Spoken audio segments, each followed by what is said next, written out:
कल हमने ईएमआई के दो मेथड किए थे, flat rate method and reducing balance method. जरा 1 मिनट लगेगा रिवाइज करने में।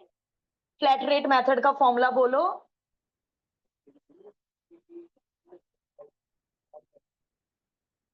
P plus PNI upon N, principal plus interest upon number of payment, और इंटरेस्ट होता है PNI। और रिड्यूसिंग बैलेंस मेथड का पहले वाला फॉर्मूला बोल दो।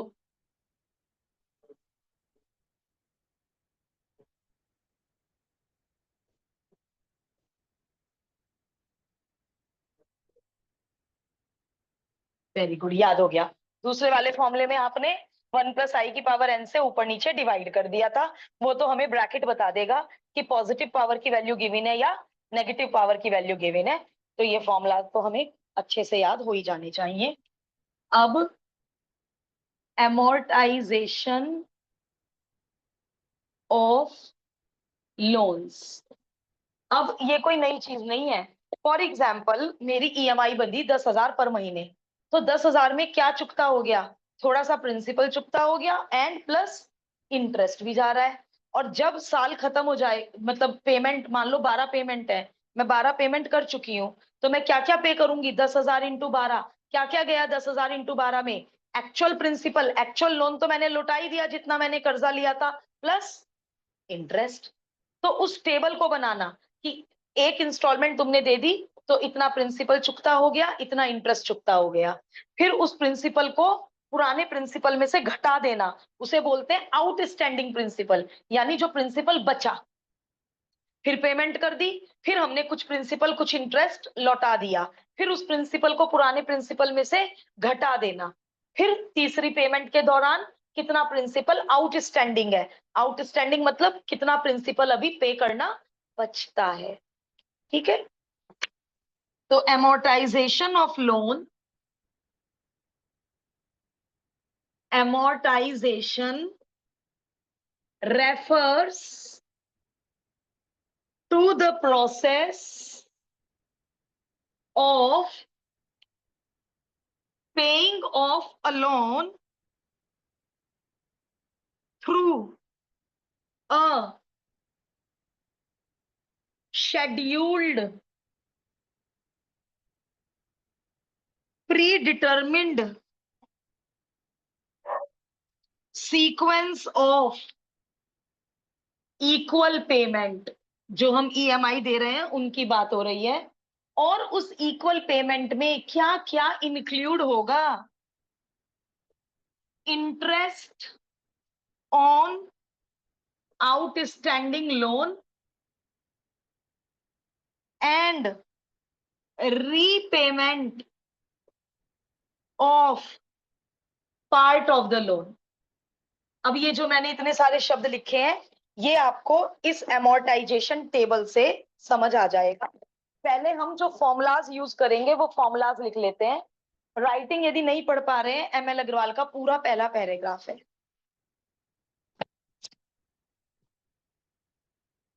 Formulas,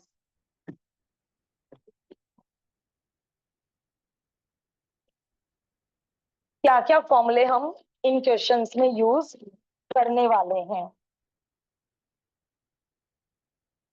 principal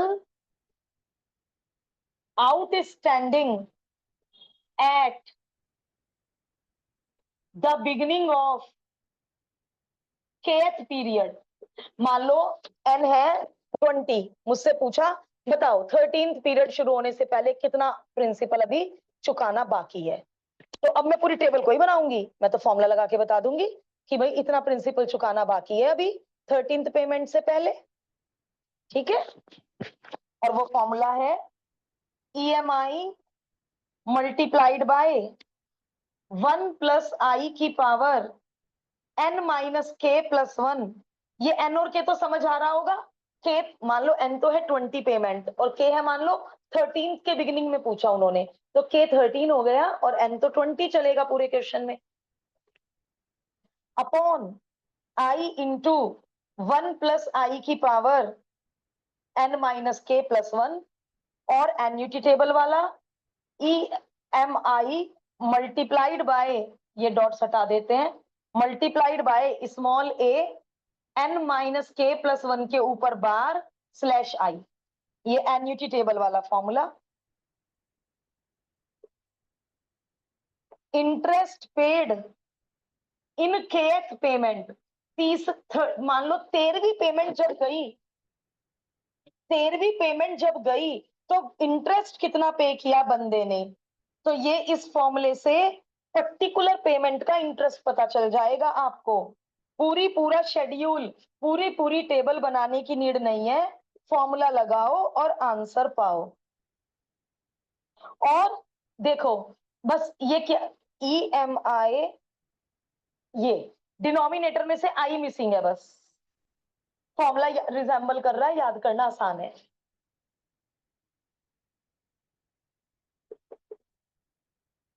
principal paid in kth payment, ये फॉर्मूला तो है प्रिंसिपल आउटस्टैंडिंग, कितना रह रहा है, और ये है कितना पे किया, 13वें पेमेंट में कितना प्रिंसिपल तुमने पे किया, उसके लिए EMI minus interest paid in kth period, और टोटल ब्याज कितना दिया, ये देखो मुझे बताना जरा, लास्ट वाला फॉर्मूला क्या याद करना चाहिए हमें, कितना ब्याज दिया। देखो अभी जो मैंने एग्जांपल दिया, मैंने 12 इंस्टॉलमेंट में 10,000 रुपए दिए, तो मैंने टोटल कितने रुपए दिए लेंडर को, 12 इंटू 10,000, ठीक है। तो एक्स्ट्रा गया होगा ना उसमें से, तो उसमें से जितना मैंने कर्जा लिया था वो माइनस कर दो, तो जो फालतू पैसे गए होंगे वो क्या होंगे, इंटरेस्ट ही तो होंगे। तो ये लास्ट वाला फॉर्मूला तो कॉमन सेंस अंडरस्टूड वाला फॉर्मूला है, कि जितनी भी तुमने EMI दी है उन सारी EMI का टोटल माइनस, उसको क्या बोलते हैं हिंदी में, कुछ बोलते हैं मूल, जो ओरिजिनल पैसा है क्या बोलते हैं, असल, जो भी बोलते हैं वो जो उधार लिया वो माइनस कर दो, तो जितना भी एक्स्ट्रा पैसा गया वो हमारा इंटरेस्ट होगा। EMI मल्टीप्लाइड बाय ए के वो नीचे लिखना है, एन्युटी टेबल है बेटा, एन्युटी टेबल वाला फॉर्मूला, इसका भी लिख लें एन्युटी टेबल वाला फॉर्मूला, और EMI multiplied bye I multiplied by annuity table से जो वैल्यू आएगी, ये इसमें बस आई मल्टीप्लाई कर दिया। देखो इस फॉर्मूले में यदि आई मल्टीप्लाई कर दोगे तो ये फॉर्मूला बन रहा है, तो सिमिलरली इस फॉर्मूले में आई मल्टीप्लाई कर दोगे तो ये फॉर्मूला बन रहा है। ये फॉर्मूले थोड़े से टिपिकल है, कैलकुलेशन में भी थोड़ी सी मेहनत ज्यादा हो जाती है, तो हम सब यही प्रे करते हैं कि इन फॉर्मूलों के क्वेश्चन एग्जाम में ना आए, बस जो हमने कल किया उसी में से क्वेश्चन आ जाए,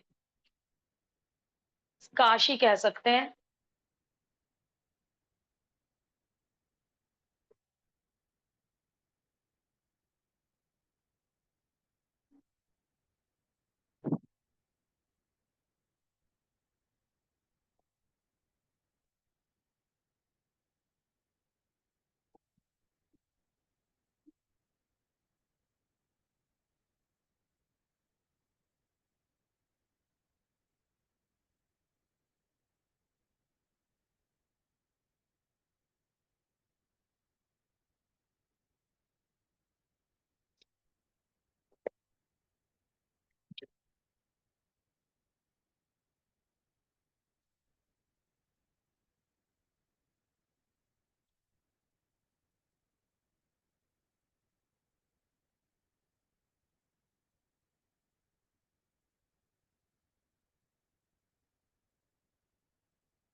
देखिए अब नेक्स्ट पेज पे जो ये amortization शेड्यूल दे रखा है, इसका यूज क्वेश्चंस में नहीं है, बट समझ के अच्छा लगेगा। समझ ले एक बार ये शेड्यूल, थोड़े से कॉलम समझ लेते हैं, फिर आगे उसी तरह प्रोसीड कर लेंगे।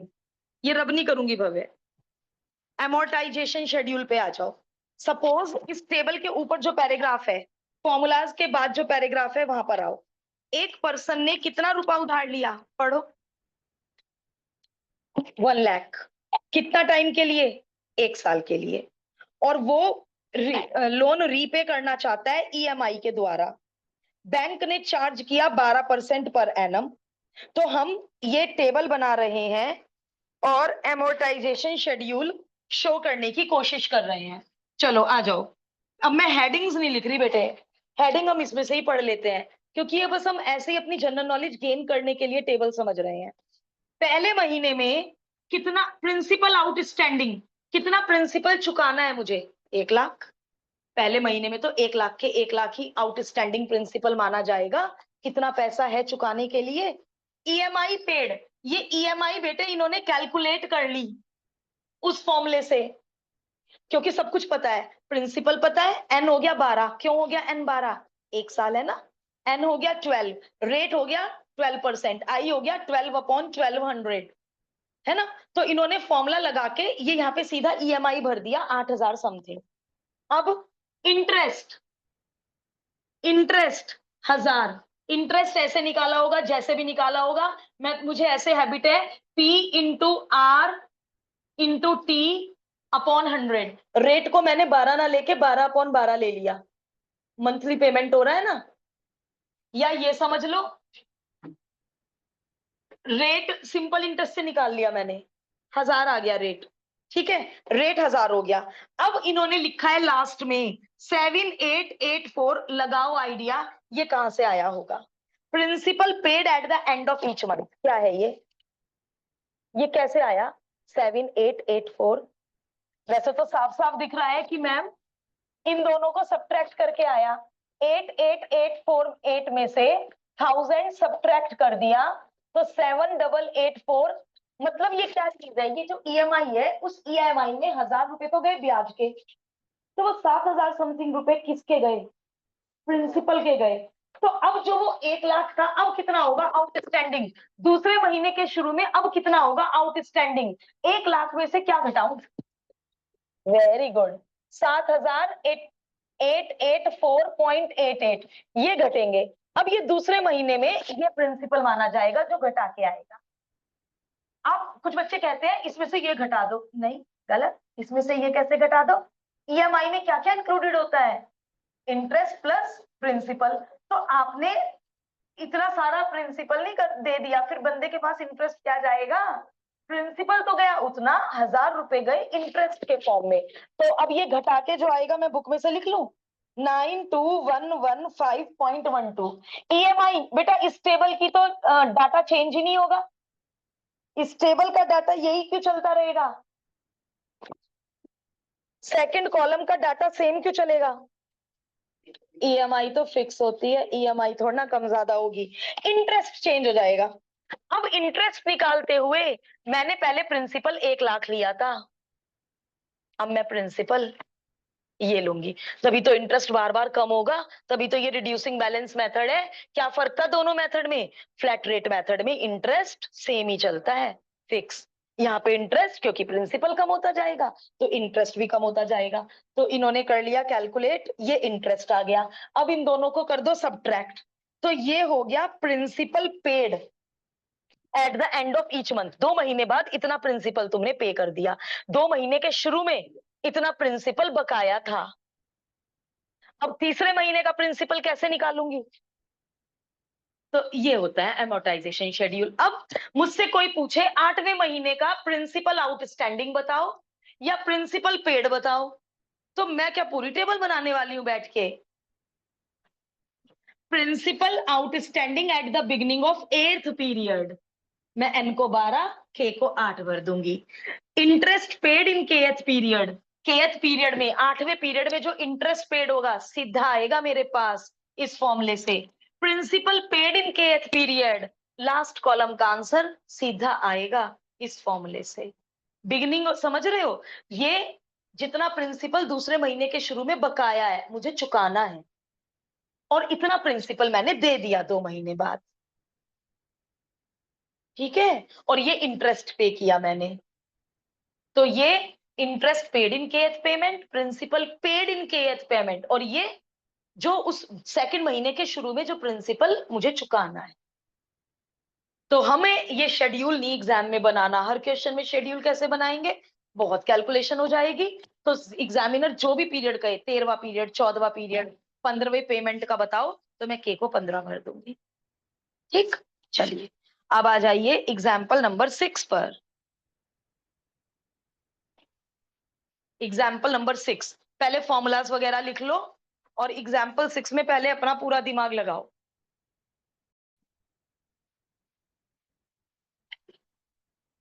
क्या 6 पढ़ते ही समझ आ गया?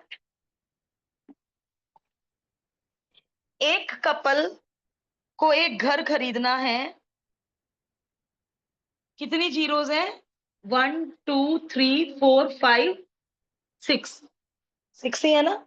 10 लाख का घर खरीदना है, और उन्होंने 2 लाख कैश डाउन पेमेंट कर दी, 2 लाख। तो इसका मतलब बैलेंस जो होगा वो प्रिंसिपल होगा 8 लाख, क्योंकि जब 2 लाख का तो कर्जा चढ़ने ही नहीं दिया, वो तो तभी की तभी कैश डाउन पेमेंट कर दिया। प्रिंसिपल यू नो आई, ये तो रट ही गया होगा, 9/1200.0075 एन, 25 साल, 300 पेमेंट करनी होगी उन कपल को। एंड ईएमआई का एन्युटी वाला फॉर्मूला P/A/N/I, प्रिंसिपल 8 लाख और एन्युटी टेबल 300। अच्छा, यहां इन्होंने बार लगा रखा है, यहां इन्होंने बार लगा रखा है, पीछे कहीं एक जगह इनका बार मिसिंग था, तो ये n बार है, तो इन्होंने यहाँ पे भी बार लगा रखा है। अब इसकी वैल्यू इन्होंने क्वेश्चन में दे रखी है 4 पॉइंट, कुछ और देख रही थी मैं, सॉरी, 119। अच्छा, 4 प्लेस पे है, यूज करो चारों प्लेस।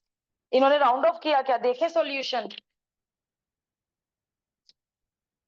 ओ भाई, ईएमआई में बहुत बहुत ज्यादा ही कैलकुलेशन है। डिवाइडेड बाय 119 पॉइंट, बताइए 6 डिजिट से डिवाइड, 6 नहीं, 4 और 3 7, 7 डिजिट से डिवीजन, कितनी मेहनत पड़ने वाली है, इतनी ज्यादा मेहनत होने वाली है। और जब तक ईएमआई नहीं आएगा तब तक आगे का क्वेश्चन हो नहीं सकता, क्योंकि हर फॉर्मूले में ईएमआई का यूज है। 1 2 3 4 5 6 7 8 9 10, 119 1616, 7 जा, बहुत टाइम लगेगा। किया किसी ने 7 जा? सस्ती के पास है? नहीं, 6 जा रहा है, ओके। 7 जा इससे बड़ा हो जाएगा, 6 जा रहा है। वानी बताएगी? कर रही, अच्छा। 6713.57 आंसर है। 6713.57 हमारा आंसर है।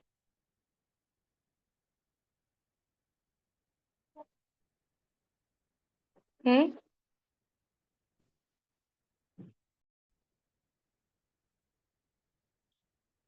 एक काम करें, इस ईएमआई को यूज करके क्वेश्चन कर लो, डिवीजन रहने दो, आगे का क्वेश्चन करो इस एमआई को यूज कर। ईएमआई निकालने के बाद क्या पूछा है उन्होंने? टोटल इंटरेस्ट पेड, तो ये तो क्वेश्चन सिंपल है, ये रहा total interest paid. Total interest paid, total transaction में कितना इंटरेस्ट पे हुआ, N into EMI minus the principal. जरा देखें कितना प्रिंसिपल देना पड़, कितना इंटरेस्ट दिया कपल ने, 1 लाख नहीं नहीं, 1 लाख नहीं, 12,14,071, 12 लाख रुपए केवल इंटरेस्ट के पे करे, और घर था 10 लाख का। लेकिन कितने सालों में? 25 सालों में। कमाते रहो देते रहो, कमाते रहो देते रहो। तो ईएमआई में तो बंदा इसी बुरी तरह से उलझ जाता है। 300 पेमेंट उसे 6,000 समथिंग की करनी पड़ी। 25 सालों बाद कर्जा चुकता हो गया एंड 12 लाख समथिंग रुपए इंटरेस्ट के रूप में चले गए। ऑनलाइन वाले बताएं, ये डिवीजन उधर साइड में अभी हम छोड़ सकते हैं क्या? डिवीजन आगे बढ़े? Yes ma'am.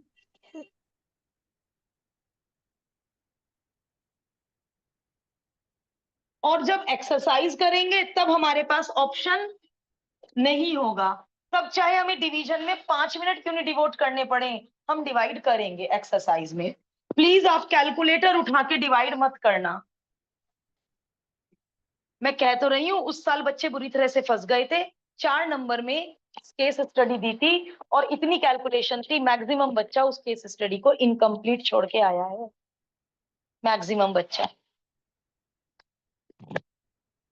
अब वो मार्किंग के स्टेप वाइज मार्किंग मिली होगी, 4 में से 0 तो किसी को नहीं मिला होगा। चलिए 7 थोड़ा अच्छा है। देखो 7 मैंने क्यों कहा अच्छा है। Find the principal and interest paid in first year. मैं लास्ट लाइन पढ़ रही हूँ। Principal and interest paid in first year, इनमें से कोई फॉर्मूला नहीं लग रहा। अभी समझा रही हूँ क्यों। पहले गिवन बताओ क्या क्या है। सब लोग जरा 6 को छोड़कर 7 पे आ जाएं। प्रिंसिपल जीरोस गिन दो बेटा मेरे लिए।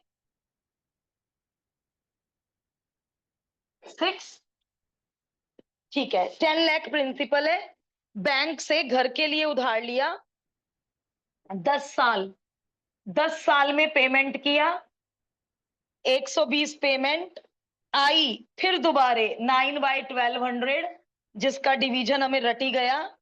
Thank God. क्यों बोला थैंक गॉड? ईएमआई कैलकुलेट करके दे दिया 12,000 समथिंग। चलो ईएमआई भी दे दिया। अब देखो ये जो क्वेश्चन है, find the principal paid in first year. First year यानी 12 महीने। वो जो मैंने अमोर्टाइजेशन टेबल बनाई थी, पहला महीना, दूसरा, तीसरा महीना, 12 महीना। Find the principal paid in first year. इन 12 महीने में कितना प्रिंसिपल पे किया ये पूछा है। तो ये वाला जो था, principal paid in first year, in second year, in third year, in fourth year, इसका टोटल मांगा है। तो उनमें से तो कोई भी फॉर्मूला नहीं लग रहा। वो फॉर्मूला तो ये था, तीसरे पीरियड का प्रिंसिपल आउटस्टैंडिंग बताओ, तीसरे पीरियड का प्रिंसिपल पेड बताओ। वो फॉर्मूले तो उस चीज के थे। यहाँ लैंग्वेज समझो क्या मांगा है, 1 साल में कितना प्रिंसिपल चुकता हो गया, ये मांगा है। तो अब इन्होंने क्या किया, इन्होंने ये वाली वैल्यू निकाली। इसको बताओ ये क्या वैल्यू है। ये 13th मंथ में प्रिंसिपल आउटस्टैंडिंग इतना बच रहा है, बच रहा है। देना कितना था? इतना। तो यदि इसमें से मैं ये डबल टिक माइनस कर दूं तो क्या आए गया? जो पे हो चुका है।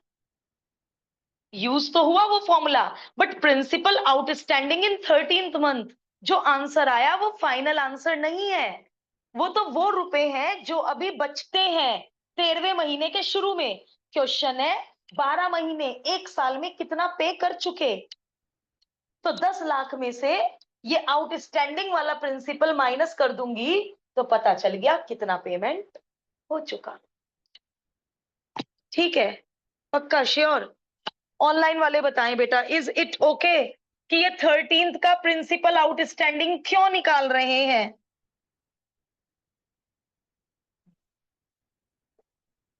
वृंदा, हिमांशी, नतांशी बताओ बेटे। Yes ma'am. अब एन्युटी टेबल वाला फॉर्मूला बोलो। क्वेश्चन में एन्युटी टेबल गिवन है। प्रिंसिपल आउटस्टैंडिंग इंटरेस्ट में इंटू आई होता था, इसमें इंटू आई नहीं होता था। ये तो बेटा और सिंपल होता है एन्युटी वाला, इतनी कैलकुलेशन खत्म हो जाती है। मल्टीप्लाइड बाय, अब ए एन है कितना 120, 120 में से 13 माइनस करो, 1 ऐड करो, 100 के ऊपर बार 0.0075, 12668 मल्टीप्लाइड बाय, और इनका मल्टीप्लाई मैंने तो फिलहाल बुक में से टेप दिया। और अभी एक पार्ट हुआ, principal paid during first year, 12 महीनों में कितना कर्जा उतर चुका है? 10 lakh. 10 lakh minus 935394.48 is equal to 64605.52। इतना प्रिंसिपल पहले साल में पे हो चुका है। 12, पहला साल मतलब 1 का मतलब 1 नहीं है, 1 का मतलब है 12 इंस्टॉलमेंट में इतना प्रिंसिपल पे हो चुका है।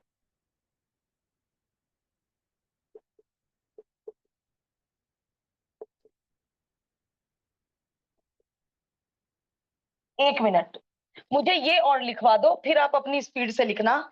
इन बिना बुक में देखे, बुक में देख के जो लोग आइडिया लगा रहे हैं, ओके समझ आ गई है तो बात।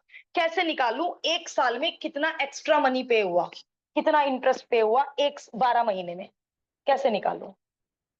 एक्स्ट्रा मनी कितना गया? ये तो प्रिंसिपल गया 12 महीने में, एक्स्ट्रा मनी कितना गया 12 महीने में? ये प्रिंसिपल है 12, यानी यदि ये पार्ट आया तो ये पार्ट तो करना पड़ेगा। N N into EMI minus ये वाले रुपए। ये वाले रुपए क्यों माइनस किए? ये 12 महीने में प्रिंसिपल पे हुआ, 12 इंटू EMI, इसमें कौन कौन है 12 इंटू EMI में? 12 महीने का इंटरेस्ट प्लस प्रिंसिपल, तो 12 महीने का प्रिंसिपल उड़ा दिया तो 12 महीने का इंटरेस्ट पेड आ गया। तो इन्होंने क्वेश्चन को स्ट्रेट फॉर्मूला बेस्ड नहीं दिया, थोड़ा सा बस अंडरस्टैंडिंग का खेल था जरा सा।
एग्जाम्पल 8 मैं अलाउ कर रही हूँ कैलकुलेशन, आप हेल्प ले लो बुक की, क्योंकि अनसॉल्व में हमारी मेहनत पूरी होनी ही है।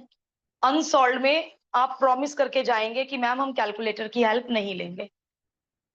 टाइम ज्यादा लगेगा तो लग ले, संडे भी मिल रहा है, कोई बात नहीं, एग्जाम्स का भी प्रेशर नहीं है, हाफ ईयरली हो चुके, तो थोड़ा सा। 2 ही क्वेश्चन है,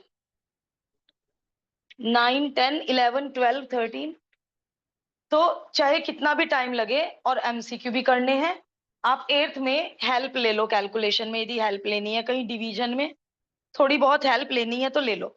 8th स्ट्रेट फॉरवर्ड है, जो आपने आज फॉर्मूला लिस्ट बनाई है, फॉर्मूलाज लगाओ, आंसर पाओ, और जिस भी पॉइंट में दिक्कत आ रही है मुझे बताओ।